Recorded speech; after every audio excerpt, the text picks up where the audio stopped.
very good afternoon to all.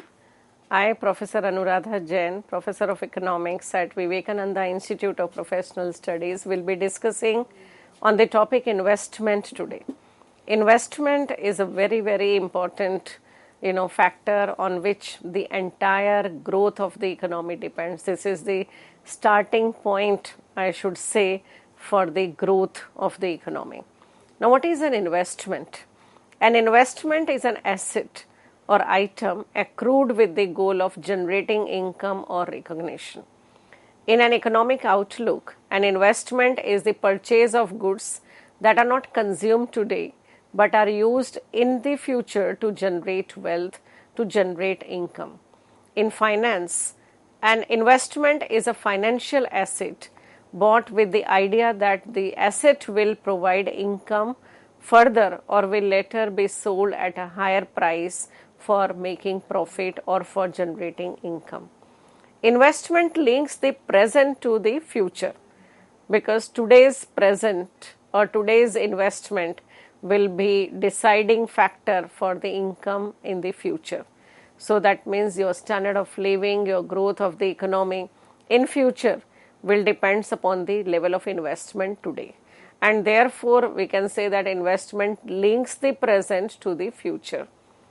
Then investment links the money market to the goods market because investment comes from the money market, money comes from the RBI or money comes for the investment in the economy from the government, and it links to the goods market because when money comes, when it is invested, it is used for the production of goods. So that means it links between the money market and the goods market. Then investment fluctuations drive much of the business cycle. So when there is ups and downs in the economy, or suppose there is a boom in the economy or recession in the economy, depression in the economy, or if it is a recovery stage, then investment plays a very important role in overcoming this business cycle status or situation in the economy. Now, what are the salient points about the investment sector? Investment spending is very volatile and is responsible for much of the fluctuations of GDP across the business cycle. Investment spending affects interest rate and thus affects the economy because more investment means that more demand for money, and if there is more demand for money, that means interest rate will change, it will increase because interest is also decided by the demand and supply factor, demand for investment, supply for investment. That means savings are the supply, main source of supply for money. So that means interest rate is decided between the interaction between the investment and saving or demand for money or supply for money.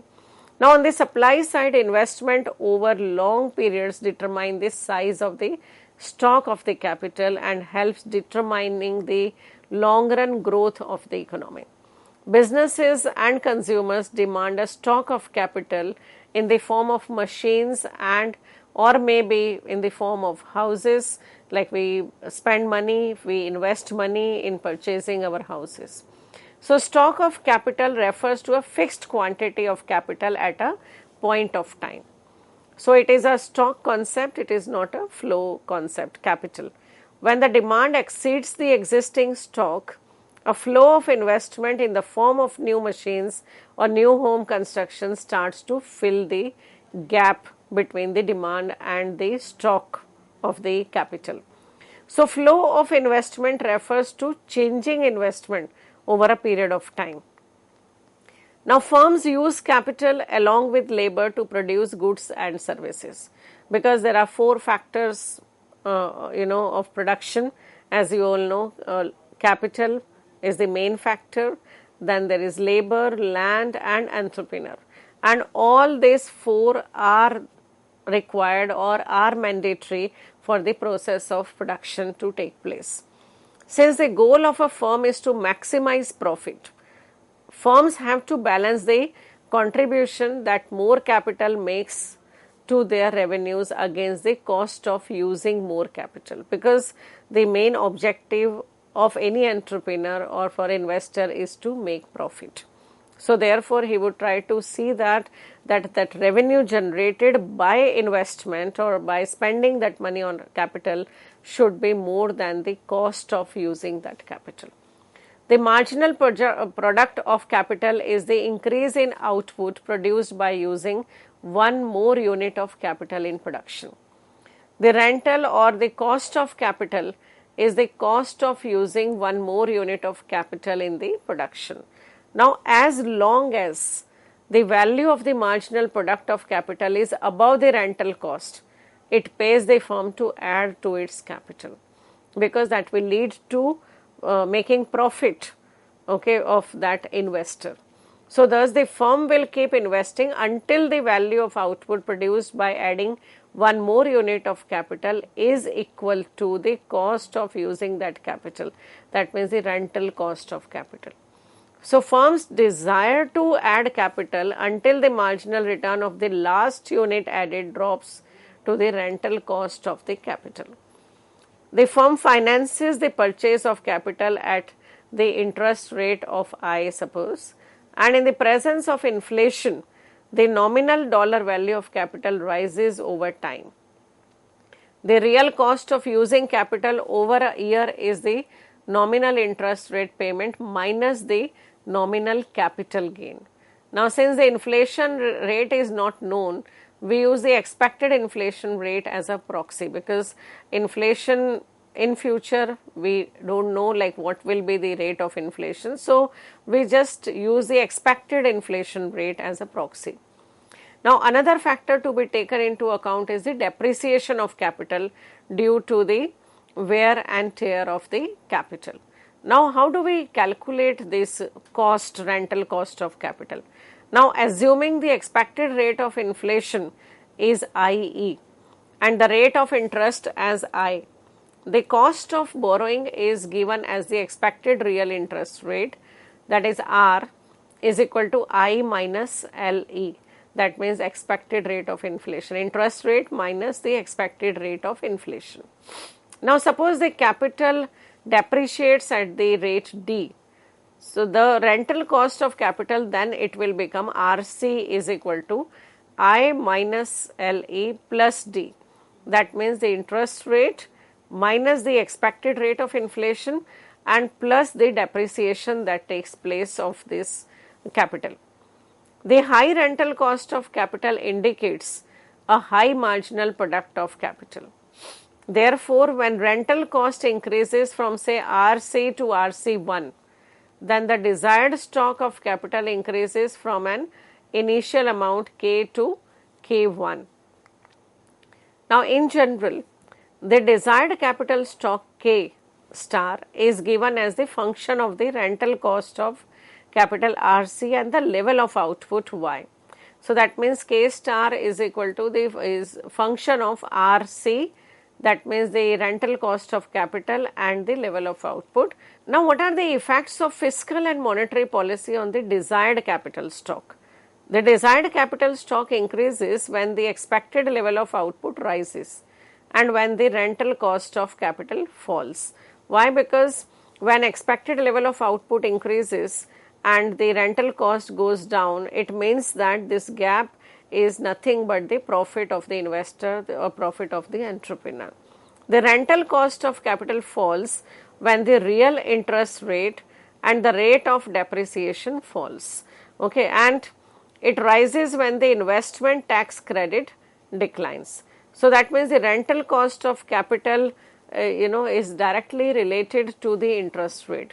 So, if interest rate falls or depreciation falls, then rental cost of capital also falls.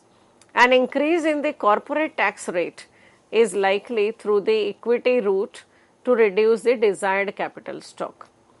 The major significance of this result is that they imply the monetary and fiscal policies affects the desired capital stock. Fiscal policy experts exerts an effect through both the corporate tax and the investment tax credit. Now, rather than borrowing, a firm can also raise the financing it needs to pay for its investment by selling shares or by equity. The people buying these shares expect to earn a return from dividends or from increase in the market value of their shares, because anybody who invests in these shares, who will buy these shares? Only those people, those who can invest in these shares, and those who expect that they will get return through dividend or by increase in the market value of those shares. So corporations are more willing to sell equity to finance investment when the stock market is high than when it is low. Why? Because when the stock market is low, people may not be willing, to buy shares. So therefore, corporate sector, they try to sell equity to finance investment when stock market is high, and instead of borrowing money, it is better option for them to sell equity and raise funds for the investment. That is why a booming stock market is good for investment. That is, the cost of capital rises. Now there is Q theory of investment. Q theory of investment emphasizes the connection between investment and the stock market. The price of a share in a company is the price of a claim on the capital in the company. The managers of companies produce more capital when the stock market is high and less capital when it is low. So it is an estimate of the value the stock market places on a firm's assets relative to the cost of producing those assets. So in its simplest form, Tobin's Q is the ratio of the market value of a firm to the replacement cost of the capital. Now whenever Q is greater than 1, the firm should add more physical capital. That means when return is more, then they can add to physical capital. This is because the firm can sell Q dollars worth of stock for $1 worth of machinery added. Now in reality, however, investment rises only moderately with rise in Q due to adjustment cost also. Now the desired capital stock and investment, if we see, then an increase in the demand for the stock of capital by a rightward shift to the demand for capital schedule from D0 to D1. When the price of capital rises from P0 to P1, the price is too high at the initial capital stock K0. So the rise in prices push the supply of capital stock from K0 to K1. Corresponding to this rise in capital stock, there is also increase in investment from I0 to I1. So these changes are depicted in this panel A and panel B of the diagram, and you can see this panel A where there is price of capital on the y-axis and capital stock on the x-axis, and you can say that initially the demand curve is DD0 and then later it has increased to DD1. Now when there is increase in the price from P0 to P1, you can see that even at the new demand curve DD1, the total stock of capital is K0. And in the panel B, you can see the investment function. Investment function is the upward sloping curve. So that means that when price of capital increases, then the capital stock goes down, and when price is less, the capital stock in the market is more. Now capital stock adjustment. Now one of the prime models depicting capital stock adjustment by firm is given by the flexible accelerator model. The main premise of the model is that the larger the gap between existing capital stock and the desired capital stock, the more rapid a firm's rate of investment. Because if there is more gap between the desired capital stock and the existing capital stock, the chances are there that the rate of return will be more. Because see, whenever we invest money in the economy or for the purpose of making profit, the main factors that affect is the profit or marginal efficiency of capital, MEC. and if marginal efficiency of capital is more, then the level of investment will be more. And marginal efficiency of capital also again depends upon, rate of interest in the economy, and all it depends upon the policies of the government. It also, this return also depends upon the existing capital stock and desired capital stock. So if desired capital stock is more, it means that the chances of, profit earning is more, and therefore there will be more, investment in the economy, and rapid process will be there by firms to make investment. So according to the flexible accelerator model, firms plan to close a fraction z of the gap between the desired and actual capital stock each period. Now, denoting the capital stock at the end of the last period, by K minus 1, the gap between the desired and actual capital stock is K star minus K minus 1. So, that means K star is the desired one, and which one, K minus 1 is the capital stock at the end of the last period.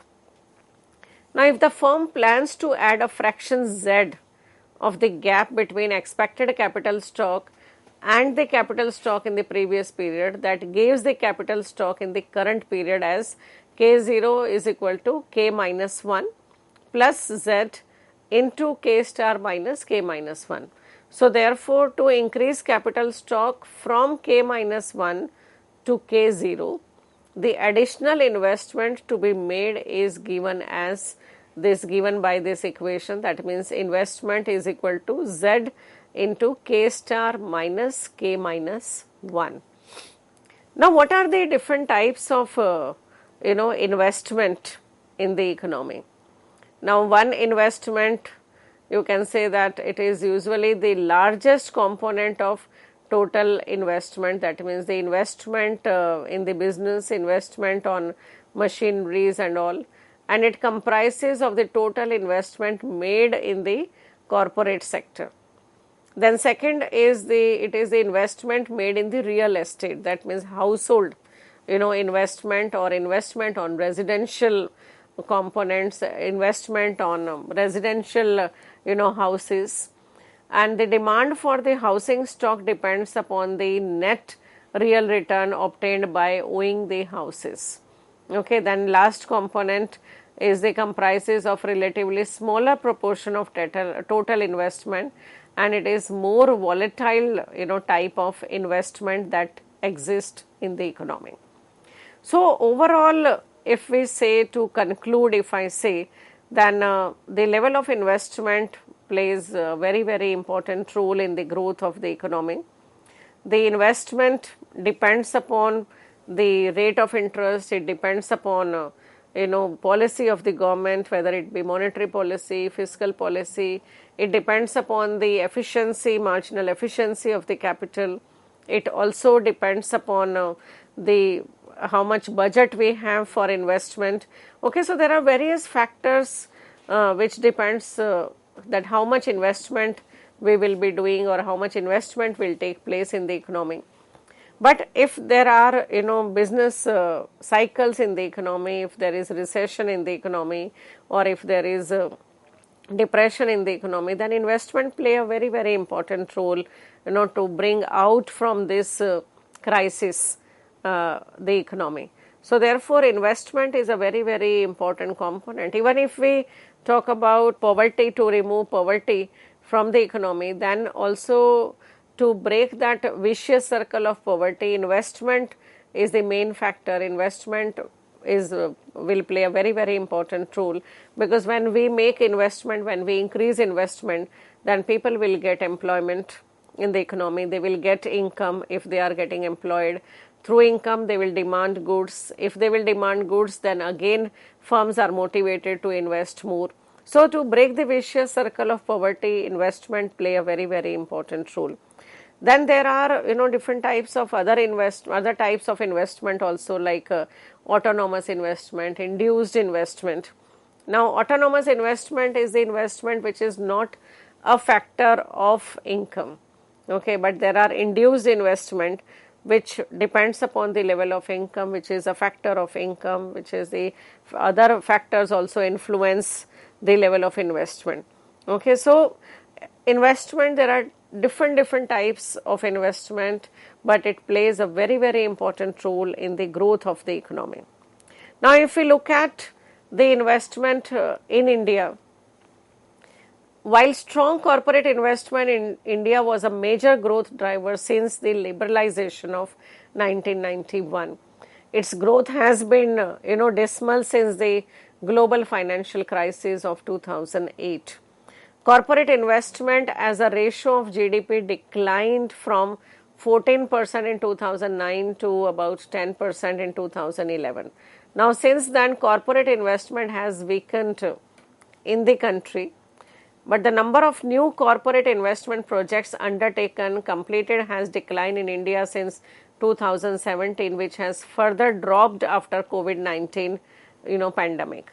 Because the reason was there was no demand for the product and there was lockdown throughout in the economy. So investment has dropped, after COVID-19. But now the new government policies have come up which are motivating investment. Economy is at recovery phase and our investments are increasing in the new policy guidelines of monetary policy, which is liberal policy, open policy, which they are following, fiscal policy. Government has come out with different new schemes through which they are motivating investors to invest more in the economy. Now this shows that private corporate investment intention had been motivated by the government because it had gone down during this pandemic period. Now only drastic boost in the new investment projects could revive businesses fixed investment in India. An overview of these trends you can see in this figure, that is number of new and completed corporate investment projects in India, and throughout you can see from long 10, 20 years it has been increasing, and specifically after LPG model of 1991, because new economic policy also speaks about investment, because they says that we should invest in the industry. Okay, we should industrialize our economy, because industrialization will lead to growth of the economy, and that will also lead to not only industries growth but also the growth of the other sectors, related sectors in the economy. Now if we talk about residential investment in India, then Indian real estate sector made an impressive rebound despite the disruptions in the market due to the pandemic, and remarkable sales in the housing sector have been made even in the third and fourth quarters of 2020 and continued even thereafter. So the relatively lower interest rate in the recent time has been a crucial factor encouraging house purchase in India, because even RBI has decreased the rate of interest on purchasing house, which has led to increase in the investment and in purchasing behavior of the people in buying houses. The pattern of consumer housing demand has also evolved, giving opportunity for new types of investment in this sector. Now, what are the key facts about residential investment in India? That India's real estate sector is expected to touch $1 trillion USD in market size by 2030, accounting for 18 to 20% of India's GDP. Now, according to Sevelis, India real estate demand in India is expected to increase by 15 to 18 million square feet by 2025. India is among the top 10 price appreciating housing markets internationally. Now, organized retail estate stock is expected to increase by 28% to 82 million square feet by 2023. So, driven by increasing transparency and return, there is a surge in private investment in this sector. Indian real estate attracted USD 5 billion institutional investment in 2020, equivalent to 93% transaction recorded in the previous year. So the real estate segment attracted private equity investment worth USD 3241 million in the fourth quarter of 2021. Now, if we talk about inventory investment, then inventories consist of raw material goods in the process of production and completed goods held by firm in the anticipation of the product sale. Inventory investment is defined as difference between the goods produced and the goods sold in the given year. Inventory investment in India stood at about rupees 700 billion and declined to about 447.66 billion in the last quarter of 2021. So to meet the future demand for goods, because goods cannot be instantly manufactured or obtained to meet demand, it is less costly for firm to order goods less frequently in large quantities than to order small quantities frequently. So the COVID-19 crisis has caused a dramatic drop in foreign direct investment in 2020 and 2021. The global FDI has fallen by around 40% in 2020 and further decreased to about 105 in 2021. So the impact on FDI is likely to have long-lasting consequences. The flow of FDI into developing countries has been affected the most. The FDI inflow and projection across different regions of the world is given in this table. You can see that, and therefore you can see that there are changes in the economy, in the investment pattern, behavior of the people due to COVID-19, but the policy which is given by the government will revive this investment pattern in the economy, and soon the economy will have the higher growth rate and more investment. So thank you so much, and thank you for your patience hearing.